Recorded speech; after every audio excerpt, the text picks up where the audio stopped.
Até que ponto ser mulher é um fator determinante para a violência? Eu recebo agora aqui no Papo com ela a professora e coordenadora do Núcleo de Estudo e Pesquisa sobre Relações de Gênero da UFMT, a Kelly Rocha. Kelly, muito obrigada por aceitar o nosso convite para que a gente pudesse fazer uma discussão em torno desse caso da Mari Ferrer, que mobilizou o país todo. Inclusive, nós tivemos uma manifestação aqui em Cuiabá. Né? Até que ponto a agressão sofrida pela Mari, ela se repete no nosso país? Quero agradecer o convite em nome do Núcleo de Estudos e Pesquisas sobre a Organização da Mulher e Relações de Gênero, que está ligado ao programa de pós-graduação da Universidade Federal do Mato Grosso, ao Departamento de Serviço Social, né? Atualmente eu não coordeno o núcleo porque eu estou afastada para o doutoramento, na verdade a professora Bruna Irineu, né? Mas que está nesse momento também fazendo as atividades telepresenciais por conta da questão do Covid. Em que medida que o caso específico da Mari Ferrer nos atinge? Nos atinge de diversas formas, né? Primeiro, por um sistema que reforça a violência na medida em que se tensia a revitimização da vítima, né? Responsabilizando-a pelo ato, na medida em que descredibiliza, né, a denúncia da vítima e faz com que outras mulheres também se sintam acuadas em denunciar. Nos atinge na medida em que outros homens vão se sentir encorajados a cometerem o mesmo crime, né? Uma vez que eles não são punidos, uma vez que eles não são reeducados, que eles são penalizados por um crime que a gente pode dizer que é um atentado bárbaro à vida, né? E, sobretudo, porque no Brasil nós temos um índice de 158 estupros por dia, né? E na pandemia, esse número aumentou, dado o contexto de que as mulheres estão mais tempo dentro de casa, de que os homens estão passando por um processo de desemprego, e o desemprego é uma das causas do aumento de violência contra a mulher. Mas no caso em específico do estupro, né, no caso da Mariana Ferrer, ele nos choca, primeiro porque ele foge de um padrão de mulher vítima de violência, né, porque ela é uma jovem branca da classe média, né, que estava num processo de profissionalização com uma pessoa que é um empresário, né? Então, um empresário numa festa adopa o que a gente chama de Boa Noite Cinderela, né? E a estupra, e depois do estupro ele fala que ele não tinha cometido o estupro ciente de que ele estava violando ela, e responsabiliza ela por não estar consciente no processo da violação, né? Porque ela estava dopada e ele diz que ele não conseguiria, né? Então, na verdade, um dos meios de comunicação massivos hoje, virtuais inclusive, também violenta a próxima vítima não, a Mariana Ferrer, quando utiliza o termo estupro culposo.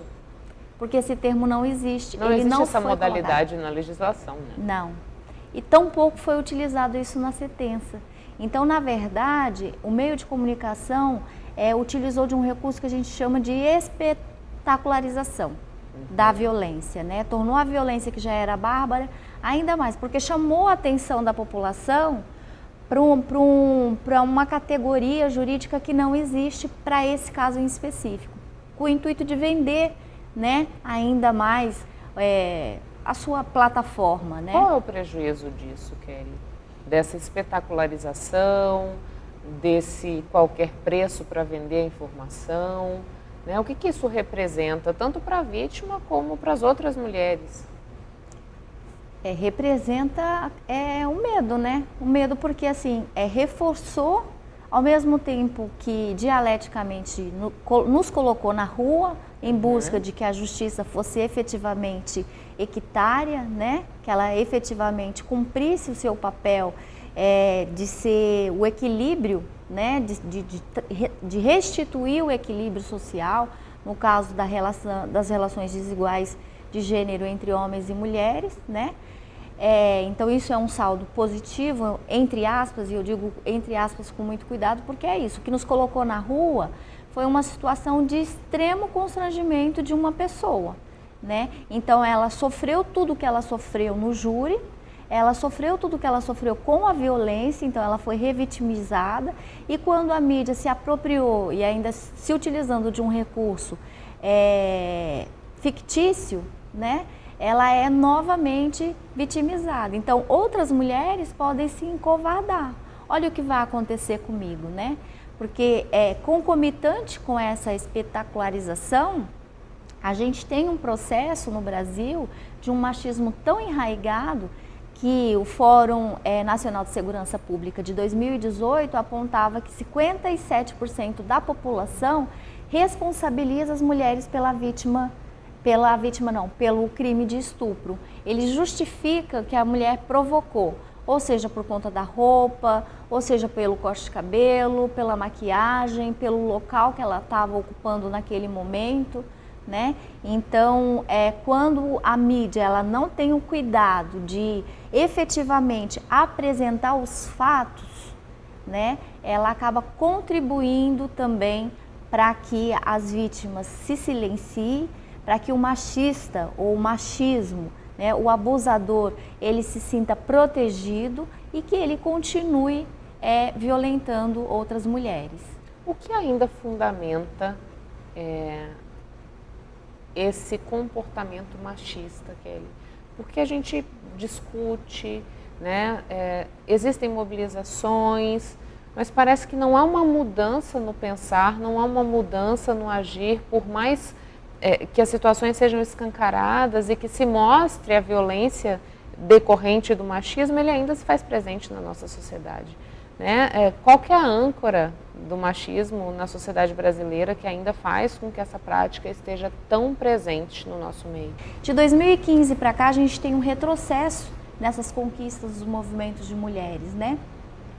Com a pseudo-ideologia de gênero tão combatida por alguns partidos conservadores, por algumas alas religiosas também, a gente vai ter um retrocesso que é a discussão das relações sociais de gênero, né, dentro das escolas por meio da retirada dessa discussão dos planos municipais de ensino. E aí a gente vai ter uma escola reprodutora desses comportamentos que a gente chama de comportamentos binários, que torna muito rígido o lugar da mulher e o lugar do homem.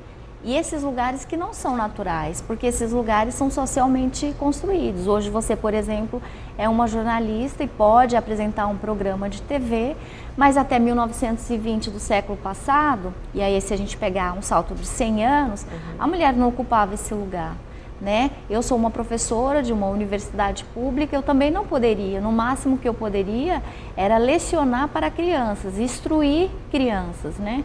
Então esse salto que as mulheres conquistaram, sobretudo no final do século passado, né? Parece que está tão distante, mas 1980, 1990, direito à representação política, de participar da vida política, de romper com carreiras que eram determinadas só para mulheres, e que hoje a gente consegue transitar melhor por esses lugares, tem sofrido um retrocesso bastante com essa onda que a gente chama de onda conservadora, né? Que deturpa, inclusive, porque a inscrição da discussão da ideologia de gênero na escola não é uma ideologia, é uma contra-ideologia, né?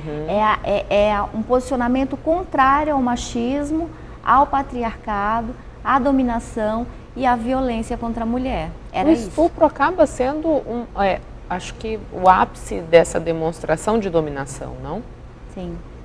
Sim, eu costumo dizer que assim, a violência física contra a mulher e sexual é o limite último da coisificação da mulher, né? Porque ele perpassa desde esse processo de fetichização, dessa coisa de transformar a mulher numa mercadoria, né? E a gente vê isso muito associados a produtos alcoólicos, né? Se você olhar algumas propagandas, você vai ver que o corpo da mulher está associado ao produto que está sendo vendido, ao carro, né? E dentro da casa, as relações conjugais, elas vão reproduzir isso, né?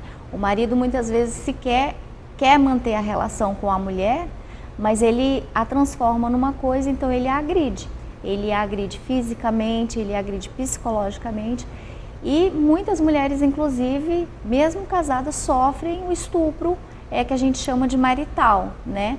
Que é quando a mulher não quer contrair relação sexual com o parceiro, ela diz não, e ele ainda assim a força ou em algum momento a mobiliza emocionalmente para que ela ceda. Esse é um tipo de estupro muito comum também, né? E esse que é com uma violência potencialmente mais explícita, que é a violação quando você não tem o conhecimento da vítima, como foi o caso da Mariana Ferri, é o que a gente chama de crime de guerra, né? Quando você ocupa um território, na guerra, por exemplo, a tendência do conquistador é subordinar o vencido. E a subordinação do vencido se dá pela conquista do território e pela dominação da família. E aí, estuprando a mulher, você derrota quem você conquistou, né? Então, por isso que tem uma fala que também é uma fala equivocada, que é a cultura do estupro, né? Não existe cultura do estupro, né? A gente não pode dizer e consentir que as pessoas naturalizem o estupro como uma manifestação cultural, porque não é, né? Mas ele está associado a esse processo de coisificação da mulher, que a gente diz que a mulher é um ser outro, né? Que se quer um ser social, que se quer um sujeito, que se quer um cidadão, né? E isso fica explícito no caso da Mariana Ferri, né? O advogado violenta, o juiz violenta e o defensor dela também violenta. E por cima dessas violências vem outros relatos de homens e de mulheres sobre a situação dela, né? Eu estava lendo, inclusive, quando estava vindo para cá, para a gente fazer essa conversa, que numa rádio também muito famosa, de acesso a uma população mais jovem, né? O radialista ali disse que se fosse a filha dele, ele não denunciaria e ele a colocaria de castigo, né? E foi até demitido, inclusive, desligado. E isso é muito ruim, porque naturaliza, né? Isso incentiva, inclusive. E mais uma vez responsabiliza a vítima pela ação, né? Qual é o caminho, Kelly, para que a gente não precise mais voltar a discutir situações como essa? É a educação? É a educação também, né? Mas a gente precisa entender que nas relações sociais existem determinações econômicas, políticas, culturais, sociais, né? Que acaba fazendo com que a gente seja o que a gente imagina que é. Eu digo que a gente imagina que é porque na maioria das vezes a gente sequer tem consciência social efetivamente, né? A Simone de Beauvoir tem uma frase que é muito importante: não se nasce mulher, torna-se mulher, né? Não é o aparelho reprodutor ou a vagina, o aparelho sexual que vai determinar a condição da mulher, mas é a consciência dela sobre o que é ser mulher dentro de uma sociedade pautada pela desigualdade social. Então, um dos caminhos é a mulher se reconhecer enquanto mulher, que em qualquer relação ela sempre vai estar subordinada, que existe uma relação de poder que está para além da relação interpessoal, entre ela e o companheiro dela, entre ela e o amigo, entre ela e o professor. Tem uma estrutura aí por trás que está envolvendo essas engrenagens. Depois, mudanças que são do âmbito de intervenção estatal, né? Então, o Estado deveria intervir por meio de políticas públicas, delegacia aberta às 24 horas, programas de televisão como o seu, que possa falar abertamente sobre isso, conversar com as mulheres para que elas entendam o que está acontecendo, porque muitas sequer entendem, né, que estão passando por situações de violência e de violência sexual. Escolas que sejam preparadas nos seus planos de ensino para dialogar com isso, melhores condições de trabalho, né? Nós recebemos 30% a menos do que os homens, nós temos uma jornada de trabalho que é 4 horas a mais do que os homens dentro de casa, né? Então seria importante ter equipamentos públicos, restaurantes, lavanderias, creches, né? Públicas, para que as mulheres pudessem estar mais disponíveis para o mercado de trabalho. Porque a autonomia econômica, ela é fundamental para o processo de emancipação da mulher. Kelly, muito obrigada pela vinda aqui ao Papo com Ela. Eu que agradeço a oportunidade, convido todas a assistirem o seu programa. Intervalo comercial e a gente volta já já.